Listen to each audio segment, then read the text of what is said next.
The Air Force Reserve regularly conducts training, mobilization, and deployment exercises to test its readiness posture. One such exercise, Paid Readout 80, was conducted in June 1980. Lasting 2 weeks, this command-wide exercise was planned and monitored at Air Force Reserve Headquarters, Robins Air Force Base, Georgia, and was the largest and most comprehensive readiness exercise in the history of the Air Force Reserve. Paid Readout realistically demonstrated that if an actual mobilization is needed, the Air Force Reserve will live up to its motto, "Ready now."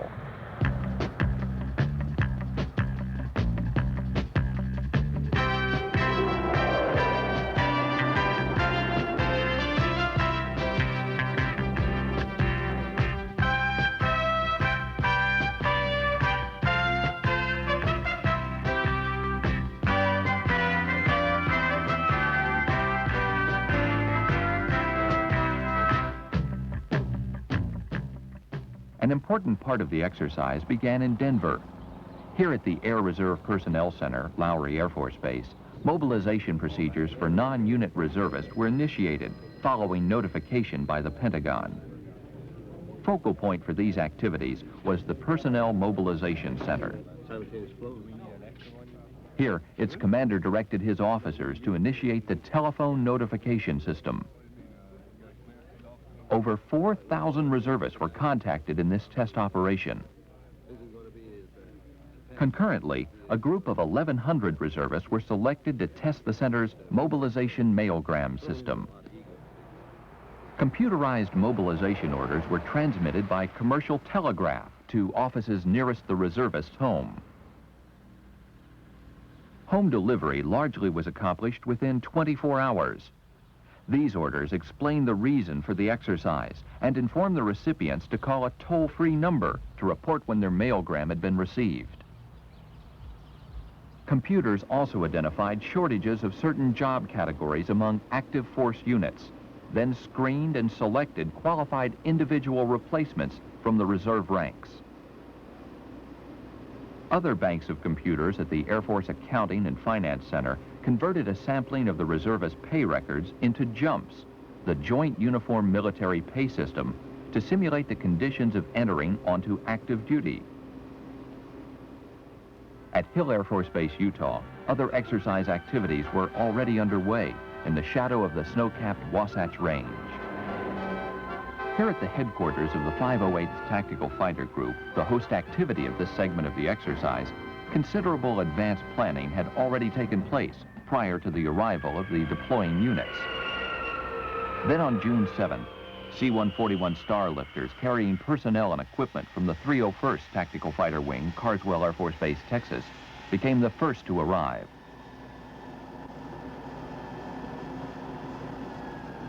Members of the 67th Aerial Port Squadron assisted the 508 with equipment offloading and provided transportation to ferry the incoming reservists to their billets.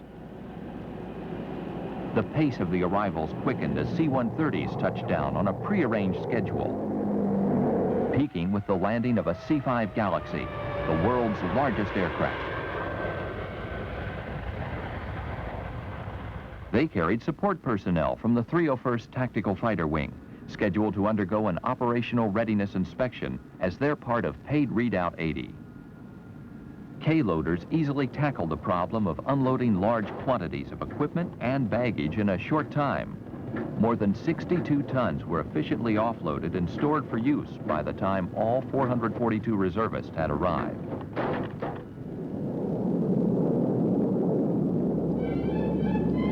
The following morning, the sound of F-105s heralded the arrival of the remaining wing personnel.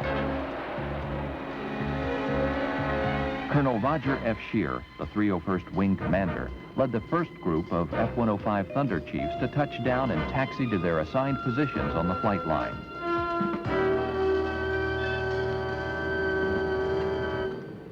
Every man and woman of the 301st TAC Fighter Wing has worked long and hard for this day. I know we're all glad that it's finally arrived and we're ready to get it on. With all wing personnel in place, the ORI was ready to begin. Huey helicopters departed on a simulated mission. We left at dawn on a simulated rescue. We flew west for about 50 miles. Our mission was to locate 2 downed airmen somewhere in the desert. We were given the general location coordinates, but there's a lot of sand down there. Then we saw the flashes and moved closer to confirm our targets. While the other chopper gave us cover, we dropped down to make the pickup.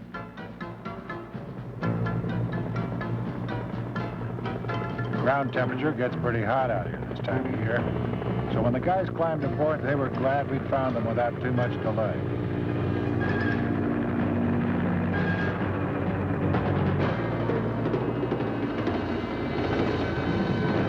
A surprise attack by F-16 signaled the beginning of an airbase security test.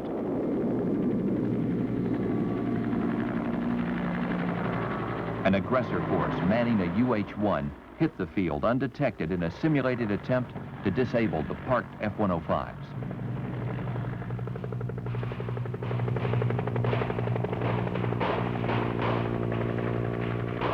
At the same time, another UH-1 landed outside of the 301st Wing headquarters, hoping to capture and hold as hostage the wing commander. The aggressors make their way toward the command post. On the flight line, the attack is pushed forward with small arms fire and smoke grenades.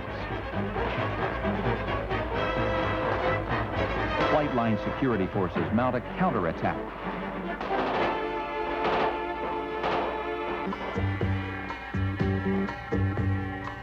In the confusion, the wing commander has made good his escape, leaving the building under siege.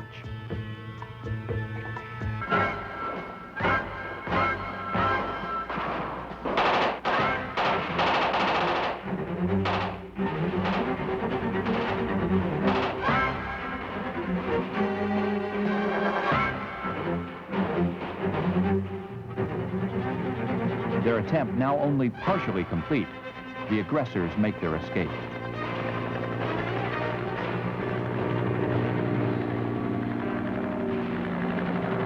As a finale to the successful completion of the hill portion of paid readout 80, the 301st Tactical Fighter Wing made a final flyover. They had proven to themselves and to the Air Force that they were ready.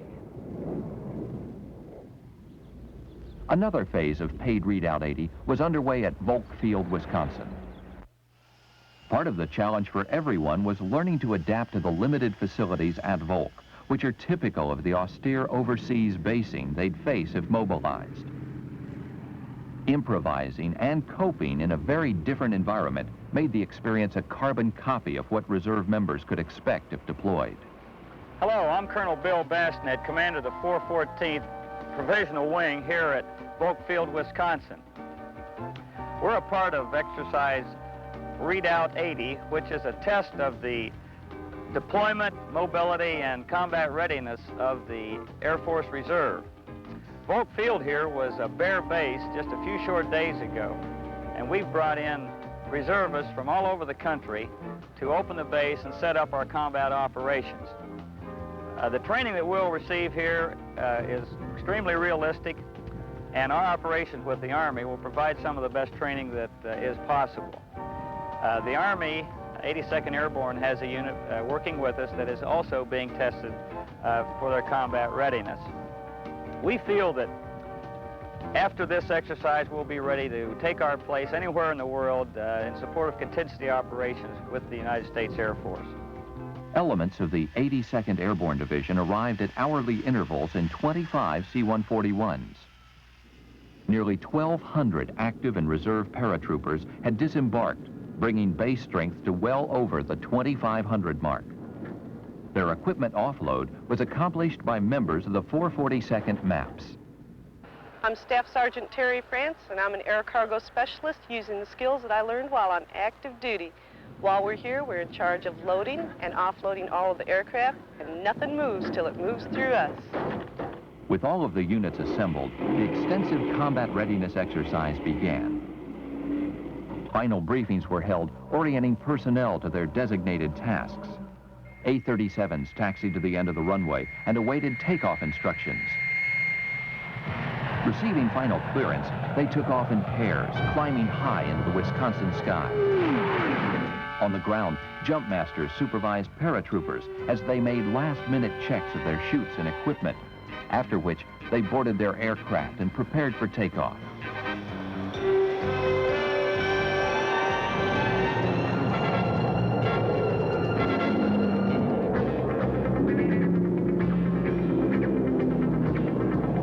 Soon, 40 aircraft were airborne, culminating the hard work and planning of the flight crews, operations, and maintenance personnel. The tactical missions began as the A-37 Dragonflies made low-level suppression runs on simulated fuel reserves.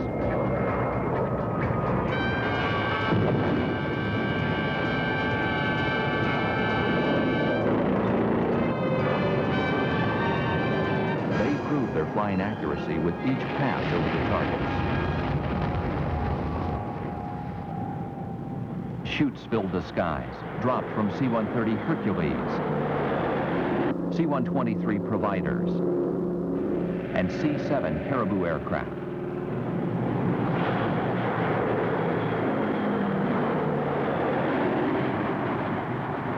F-105s provided close air support for the descending troopers, then returned to formation as the 82nd Airborne landed.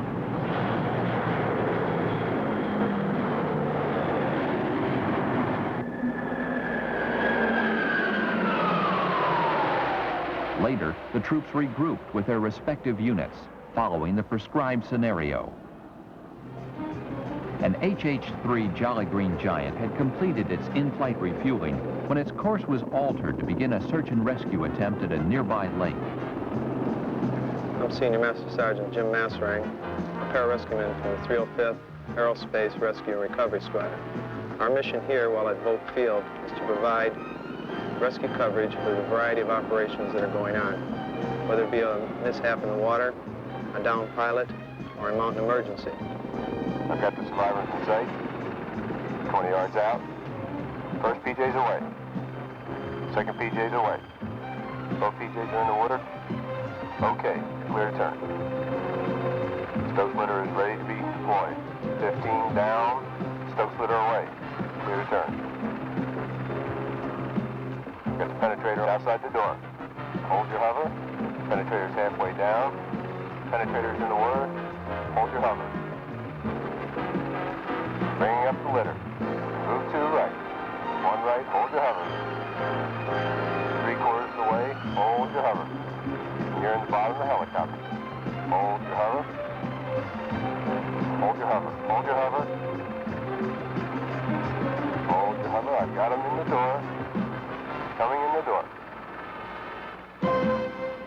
This is a mobile aeromedical staging facility where simulated casualties are brought for continued treatment and preparation for aeromedical evacuation. From here, they're transported by aircraft to a fixed medical facility for more extensive treatment and observation.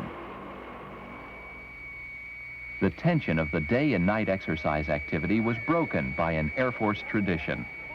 After completing his final A-37 mission, marking the end of his flying career, Lieutenant Colonel Paul Kane was hosed down by his comrades.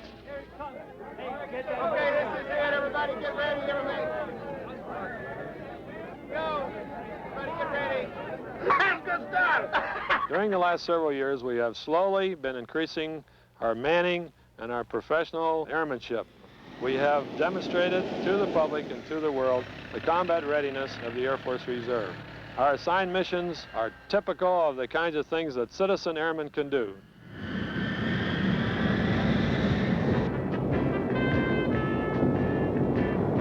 The Air Force Reserve is truly a combat-ready force prepared today to perform its wartime mission.